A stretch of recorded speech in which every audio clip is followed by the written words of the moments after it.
এগুলো কার কার আছে এগুলো? আপনার? হ্যাঁ দোকানটা দেখুন, ওখানটা হ্যাঁ চলছে। হ্যাঁ এখন রেখে নিচ্ছি। আর এইগুলো কেন এখানে? এইগুলো কেন ফুটপাতে? কোনো কিছু রাখবেন না, এটা শুধু আপনার দোকান অবধি। এই ফুটপাত এক্সটেন্ড করে রাখবেন না, এগুলো এখানে রাখবেন না। কে আছে? এই যে কে আছে দোকানের মালিক? দোকান ওঠাতে হবে, ফুটপাতের মধ্যে কোনো কিছু থাকবে না, যা ওটা ভিতরে থাকবে। কে আছে দোকানের মালিক? কে? আমি আসছি রাতের দিকে বা কাল সকালে, খালি হয়ে যায় যেন। ঠিক আছে,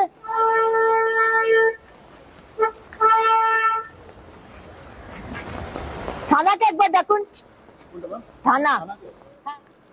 রাজনীতি মানেই তোলপাড়, আর খাস কলকাতার বুকে দাঁড়িয়ে রাজ্যের পুর এবং নগর উন্নয়ন মন্ত্রী যখন একেবারে দাবাং মুডে রাস্তায় নেমে পড়েন, তখন তো শোরগোল পড়বেই। রাজ্যের দায়িত্ব নেবার পর থেকেই তিনি যেভাবে শহরের অলিগলি চষে বেড়াচ্ছেন, তাতে বেআইনি দখলদার থেকে শুরু করে নোংরা ফেলা কাউকেই এক চুলো ছাড় দিতে নারাজ তিনি। ঠিক কী ঘটেছে কলকাতার রাস্তায়?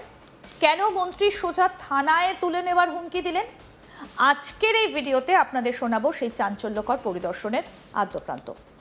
পুরো ঘটনাটা জানতে ভিডিওটা শেষ পর্যন্ত দেখতে থাকুন। ঘটনার সূত্রপাত বৃহস্পতিবার সকালে। রাজ্যের পুর নগর উন্নয়ন মন্ত্রী অগ্নিমিত্র পাল আচমকাই একেবারে মাঠে নেমে পড়েন কলকাতার রাজপথে। সঙ্গে ছিল বিশাল পুলিশ বাহিনী, এলাকার জনপ্রতিনিধি, নিরাপত্তারক্ষী এবং সংবাদ মাধ্যমের প্রতিনিধিরা। মন্ত্রীর এই আকস্মিক পরিদর্শনে চারিদিকে রীতিমতো হুলস্থুল পড়ে যায়। তিনি নিজের চোখে কলকাতার ফুটপাত এবং রাস্তাঘাটের পরিষ্কার পরিচ্ছন্নতার হাল হকিকত খতিয়ে দেখতে শুরু করেন। কোথায় রাস্তার পাশে জঞ্জাল ডাই করে রাখা হয়েছে আর কোথায় সাধারণ মানুষের হাঁটার ফুটপাত জবরদখল হয়ে আছে, সমস্ত কিছুর পুঙ্খানুপুঙ্খ হিসাব তিনি নিতে শুরু করেন। আপনারা কি কখনো ভেবে দেখেছেন যে রাজধানী শহরে আমরা প্রতিদিন যাতায়াত করি, সেখানে ফুটপাতের আসল অধিকার কাদের? মন্ত্রী যখন রাস্তায় নেমে দেখলেন যে যত্রতত্র জঞ্জাল জমে রয়েছে এবং কর্পোরেশনের নিয়মকে বুড়ো আঙুল দেখিয়ে নোংরা ফেলা হচ্ছে, তখন তিনি আর চুপ করে থাকতে পারেননি। তিনি সঙ্গে করে কিছু ডাস্টবিনও নিয়ে বেরিয়েছিলেন এবং যে সমস্ত জায়গায় রাস্তার পাশে ডাস্টবিন ছিল না, সেখানে অন স্পট ডাস্টবিন বসানোর কড়া নির্দেশ দেন। শুধু তাই নয়, রাস্তার ধারে কোনো গাড়ি যদি বেআইনিভাবে পার্কিং করা থাকে, তবে তাও তৎক্ষণাৎ সরিয়ে ফেলার কঠোর ফরমান জারি করেন তিনি। মন্ত্রীর এই কড়া মেজাজ দেখে রাস্তার ধারের হকার এবং ব্যবসায়ীদের মধ্যেও তখন একেবারে তটস্থ অবস্থা। এরপরেই মন্ত্রীর মূল নজর যায় ফুটপাতের ব্যবসায়ীদের দিকে। তিনি দেখতে পান যে রাস্তার পাশে ফুটপাতের ওপর দোকান তো বটেই, তার থেকেও অনেকটা বেশি অংশ জুড়ে জিনিসপত্র ছড়িয়ে রাখা হয়েছে, যার ফলে পথচারীদের হাঁটারই কোনো জায়গা নেই। ঠিক তখনই মেজাজ হারিয়ে একেবারে ওপেন হুঁশিয়ারি দেন মন্ত্রী অগ্নিমিত্র পাল। তিনি সরাসরি অভিযুক্ত ব্যবসায়ীদের উদ্দেশ্যে প্রশ্ন তোলেন, এগুলো এখানে কেন রেখেছেন? আপনার দোকানের জিনিস শুধুমাত্র আপনার দোকানের ভেতর রাখবেন, দোকান অবিলম্বে সরাতে হবে। তিনি সাফ জানিয়ে দেন যে ফুটপাতে কোনো মতেই কোনো জিনিসপত্র রাখা চলবে না এবং পুরো চত্বর খালি করতে হবে। দোকানের আসল মালিককে এই বার্তা পৌঁছে দেবার নির্দেশ দেন তিনি। দেখুন।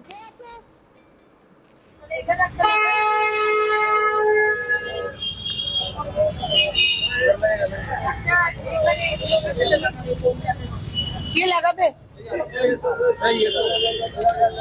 হ্যাঁ, এখানে না, এই রাস্তাতে দাও, এগুলো সরিয়ে দাও।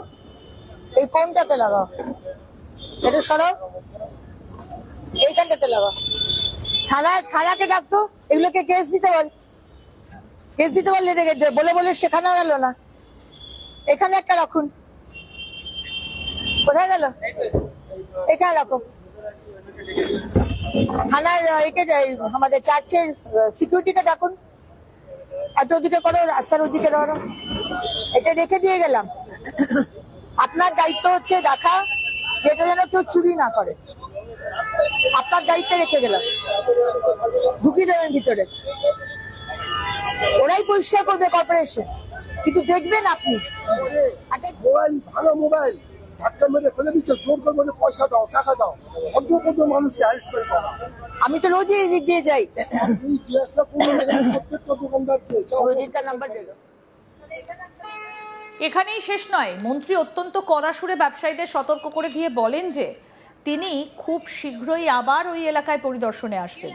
তার আগে যেন সমস্ত জবরদখল এবং ফুটপাথের ওপর রাখা মালপত্র পুরোপুরি সরিয়ে ফেলা হয়।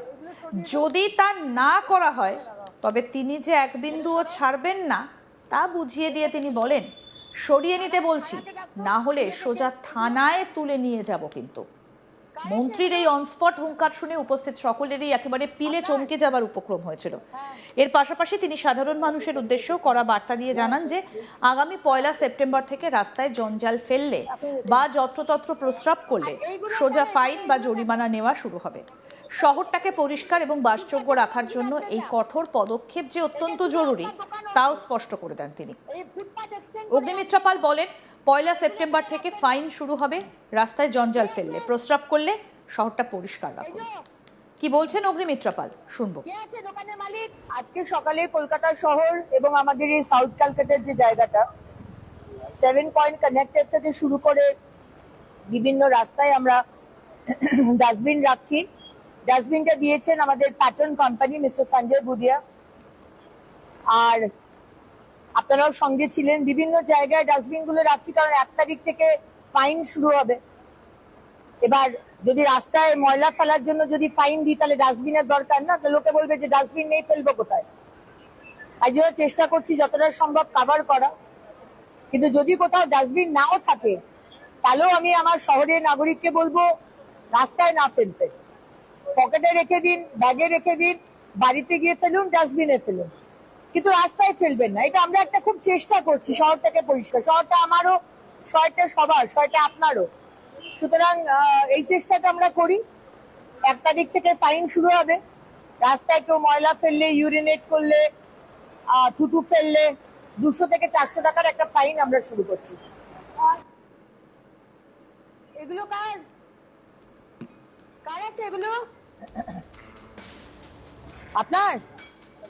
হ্যাঁ দোকানটা দেখুন ওখানটা। হ্যাঁ হ্যাঁ, এখন রেখে নিচ্ছি। আর এইগুলো কেন এখানে? এইগুলো কেন ফুটপাতে? কোনো কিছু রাখবেন না, এটা শুধু আপনার দোকান অবধি। এই ফুটপাত এক্সটেন্ড করে রাখবেন না, এগুলো এখানে রাখবেন না। কে আছে? এই যে কে আছে দোকানের মালিক? দোকান ওঠাতে। আরো আপডেট পেতে দেখতে থাকুন আজ তাক বাংলা, সাবস্ক্রাইব করুন।